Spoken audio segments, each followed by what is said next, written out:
ইন্নাল হামদুলিল্লাহ ওয়াসসালাতু ওয়াসসালামু আলা রাসূলিল্লাহ আম্মা বা'দ।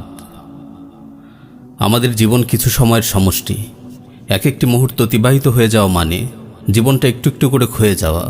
এভাবেই এক সময় ফুরিয়ে যাবে পার্থিব জীবনের পুরো সময়। বস্তুত আল্লাহ সুবহানাহু ওয়া তাআলা আমাদের প্রত্যেকের জন্য দুনিয়াতে একটা নির্দিষ্ট হায়াত নির্ধারণ করে দিয়েছেন। এই নির্দিষ্ট সময়টুকুতেই আমাদের ন্যাক আমল করে আখিরাতের পাথেয় জোগাড় করে নিতে হবে। সুতরাং আমাদের আখিরাতের সাফল্য নির্ভর করবে দুনিয়ার এই সময়কে কাজে লাগানোর উপর। কিন্তু এই সরল সত্যটুকু আজ অনেকেই উপলব্ধি করে না। সময়কে কাজে লাগানোর ব্যাপারে দুনিয়ার অধিকাংশ মানুষই উদাসীন থাকে। প্রতিনিয়ত তারা সময় বরবাদ করছে নানান অনর্থক কাজে।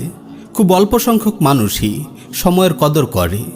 আমরা দুনিয়ার মানুষগুলোর দিকে লক্ষ্য করলে দেখব সময়কে ব্যবহারের দিক থেকে তারা দুটি শ্রেণীতে বিভক্ত। এক শ্রেণীর মানুষ সময়ের মূল্য বোঝে। তারা ভালো করেই জানে সময়ই জীবন। সময়ের সঠিক ব্যবহারই আখিরাতের সাফল্য বয়ে আনবে। সময়ের অপচয় মানে নিজের জীবন ধ্বংস করা, নিজের আখিরাতের পুঁজি বরবাদ করা। তাই তারা অনর্থক কাজে সময় নষ্ট করে না, বরং আল্লাহর ইবাদত বন্দিগিতে মশগুল থেকে সময়ের সদ্য ব্যবহার করে। তারা দিনের অপরিহার্য বিধানগুলো পালনের পাশাপাশি বেশি বেশি নফল ইবাদতে সময় কাটায়।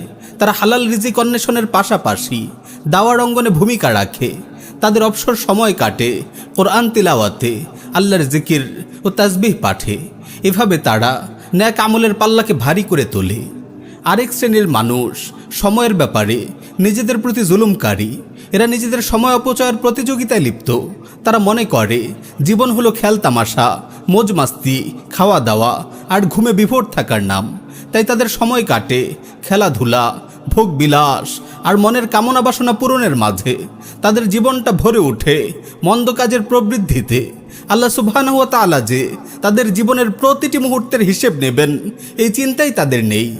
নিজের সময়ের ব্যাপারে এমন উদাসীন মানুষগুলো বর্তমানে যেসব অনর্থক কাজে সবচেয়ে বেশি সময় নষ্ট করছে, এর কিছু উদাহরণ আমি এখানে তুলে ধরছি, যেন সময় নষ্টকারীরা বুঝতে পারে কিভাবে তারা আপন সময়কে হত্যা করছে, কিভাবে সময় নষ্ট করে তারা নিজেদের উপর জুলুম করে চলেছে।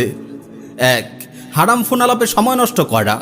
বর্তমানে একদিকে চলছে শিক্ষা প্রতিষ্ঠানে সহশিক্ষা ব্যবস্থা এবং কর্মক্ষেত্রে নারী পুরুষের অবাধ বিচরণ।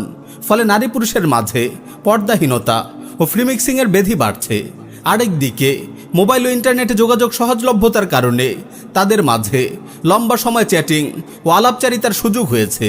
এর ফলেই সমাজে নারী পুরুষের মাঝে আশঙ্কাজনকভাবে বেড়ে চলেছে অবৈধ প্রেম পরকীয়ার ঘটনা। আজকের যুবক যুবতীরা দিন রাত ঘন্টার পর ঘন্টা প্রেমালাপে ব্যস্ত থাকে। এভাবে হারাম রিলেশন গড়ে ফোন আলাপে তারা লম্বা সময় নষ্ট করে। তাদের